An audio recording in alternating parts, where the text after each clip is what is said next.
ഇന്ന് തന്നെ ഡൗൺലോഡ് ചെയ്യൂ. കാണൂ നിങ്ങളുടെ ഫേവറേറ്റ് ഷോസ്. ഏട്ടാ എന്തായി കാണിക്കുന്നേ? നീ കണ്ടതല്ലേ ഇവൻ കാണിച്ച തെമ്മാടിത്തരം? അയ്യോ ചേച്ചി, ഒരു സീൻ ഉണ്ടാക്കരുത്. ഞാൻ ഉടനെ ഹോസ്പിറ്റലിൽ പോയില്ലെങ്കിൽ പ്രശ്നമാവും. ചേട്ടാ, തെറ്റെന്റെ ഭാഗത്താ, സമ്മതിക്കുന്നു. വർഷം കൊണ്ട് യാത്ര ചെയ്യുമ്പോ ഗട്ടറിലൊന്നും വീഴ്ത്താതെ കൊണ്ടുപോകണമെന്ന ഡോക്ടറുടെ നിർദ്ദേശം.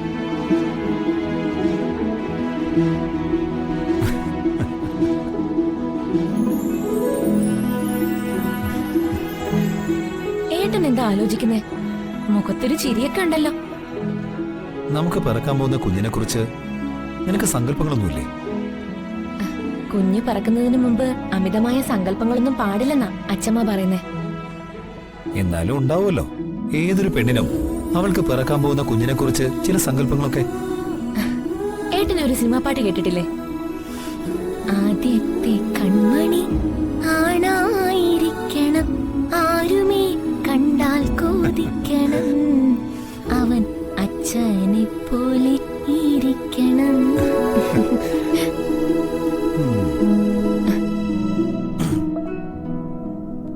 ഏട്ടന്റെ മുഖഛായുള്ള ഒരു സുന്ദരനായിട്ടുള്ള ഒരു ആൺകുട്ടിയായിരിക്കണം. അവനെ കണ്ട ആരും കൊതിക്കണം. ഏട്ടനെ പോലെ എല്ലാ കാര്യങ്ങളിലും കൃത്യമായ കണക്കുകൂട്ടലുള്ളവനായിരിക്കണം. എന്നെ പോലെ ബിസിനസ്സിൽ താല്പര്യമുള്ളവൻ വേണമെന്നാണോ? അതിന് വിരോധമില്ല. പക്ഷേ ബിസിനസിന് അധിക പ്രാധാന്യം കൊടുക്കുന്ന ഏട്ടന്റെ സ്വഭാവം ഉണ്ടാവാൻ പാടില്ല. ഓ, എന്നാലേ എന്റെ സങ്കല്പം നേരെ മറിച്ച. ആദ്യ കുഞ്ഞ് പെൺകുഞ്ഞിനാവണം. വർഷയെ വാർത്തു വെച്ചതുപോലെ ഉണ്ടാവണം.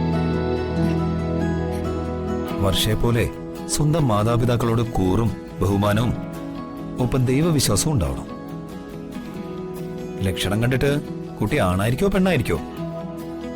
അച്ഛമ്മയുടെ വയറ്റാടി ബുദ്ധി വല്ലതും പ്രവചിച്ചിട്ടുണ്ടോ? കൂടെ കൂടെ അടിവയറ്റിലുണ്ടാവുന്ന ചവിട്ടും തൊഴിയൊക്കെ കാണുമ്പോ ഒരു കൊച്ച് വിക്രമായിരിക്കുമെന്നാ അച്ഛമ്മ പറയുന്നത്.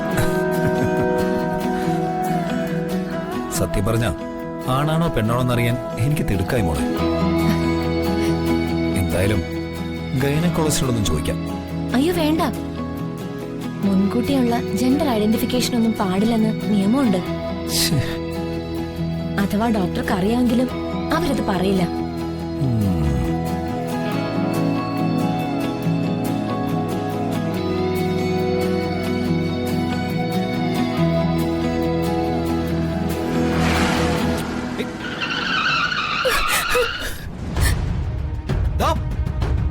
നിർത്താൻ വേണ്ടി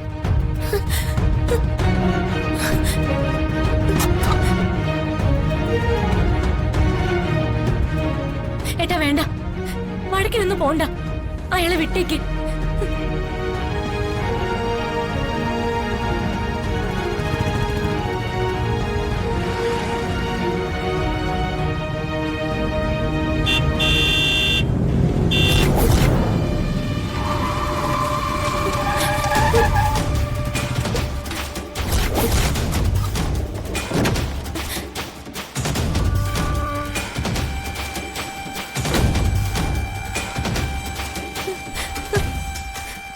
ഇറങ്ങണോട്ട്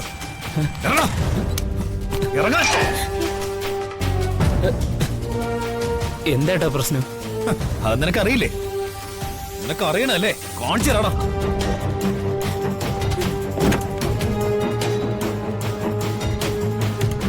നിനക്കൊന്നും അറിയില്ലല്ലേ? നീ മിണ്ടരുത്. നീ എത്ര സ്പീഡിൽ വേണം വണ്ടി ഓടിച്ചോ, ആന്റെ മെക്കിട്ടോടെ കയറിക്കോ. പക്ഷെ എന്റെ വണ്ടിയുടെ കുറുകെ വന്നാലുണ്ടല്ലോ റോസ്കൽ, റോഡ് നിന്റെ തറവാട് സ്വത്താണോ? സോറി ഏട്ടാ, സോറി. ഒരു അർജന്റ് ഹോസ്പിറ്റൽ കേസാ, ഉടനെ അവിടെ എത്തണം. നീ എങ്ങനെ ഹോസ്പിറ്റലിൽ ഇപ്പൊ പോണ്ട? ചേട്ടാ, ഒരാൾക്ക് AB പോസിറ്റീവ് ബ്ലഡ് കൊടുക്കാനുള്ളതാ. എന്റെ ബ്ലഡും AB പോസിറ്റീവാ. നിന്റെ ബ്ലഡ് ഏതോ ആവട്ടെ, പക്ഷെ നിന്നെ കൊണ്ട് ചോര തുപ്പിക്കാതെ ഞാൻ വിടില്ല. ഏട്ടാ എന്തായി കാണിക്കുന്നേ? നീ കണ്ടതല്ലേ ഇവൻ കാണിച്ച തെമ്മാടിത്തരം? അയ്യോ ചേച്ചി, ഒരു സീൻ ഉണ്ടാക്കരുത്. ഞാൻ ഉടനെ ഹോസ്പിറ്റലിൽ പോയില്ലെങ്കിൽ പ്രശ്നമാവും. ചേട്ടാ, തെറ്റെന്റെ ഭാഗത്താ, സമ്മതിക്കുന്നു. ഇപ്രാവശ്യത്തേക്ക് എന്നെ വെറുതെ വിടണം. ഇനി കാണുമ്പോ എന്നെ തല്ലിക്കോ. ഏട്ടാ വേണ്ട, അയാളെ വിട്ടേക്ക്. നമ്മുടെ കുഞ്ഞിനെ ഓർത്തെങ്കിലും.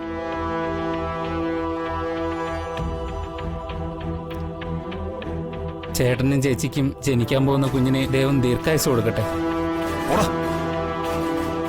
വണ്ടിയും കൊണ്ട് വന്നിരിക്കുന്നു. സ്റ്റാർട്ട് ചെയ്യടാ.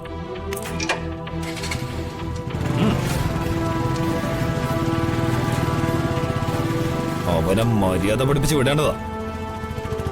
പക്ഷേ നിനക്ക് കുഴപ്പമൊന്നുമില്ലല്ലോ? ഇല്ല ഏട്ടാ, ഏട്ടാ വണ്ടി എടുക്ക്. ആ, വാ.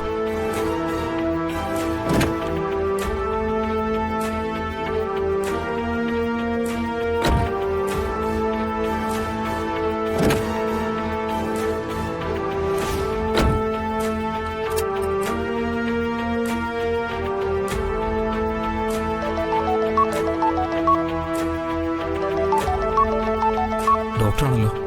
എടുക്കേട്ടാ. ഹലോ. ഹലോ വിക്രം, ആ, എനിക്ക് അർജന്റായിട്ട് ഹോസ്പിറ്റലിൽ ഒരു കേസ് അറ്റൻഡ് ചെയ്യണം. 1 മണിക്കൂർ കഴിഞ്ഞു വന്നോ? 1 മണിക്കൂർ കഴിഞ്ഞു വന്നാൽ മതിയെന്നോ? ആ okay, no problem. Okay okay. Okay madam, ശരി. ഡോക്ടർ എന്താ പറഞ്ഞേ? 1 മണിക്കൂർ കൂടി കഴിഞ്ഞ് ചെന്നാൽ മതിയെന്ന്. ആ തെമ്മാടി കുറുകെ വച്ചപ്പോഴേ അപശകുനം. നീ തടഞ്ഞോണ്ടാ, ഇല്ലെങ്കിൽ അവനിട്ടൊന്ന് പൊട്ടിച്ചേനെ. അത് വീട് ഏട്ടാ. 1 മണിക്കൂർ സമയം നമുക്ക് ഏതെങ്കിലും കോഫി ഹൗസിൽ പോയിരിക്കാം.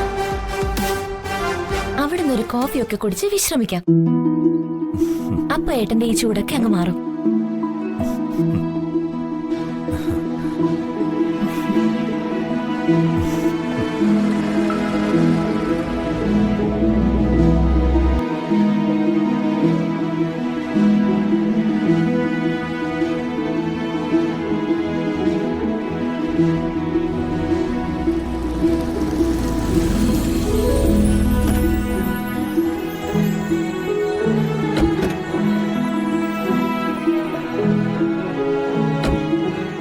പക്ഷേ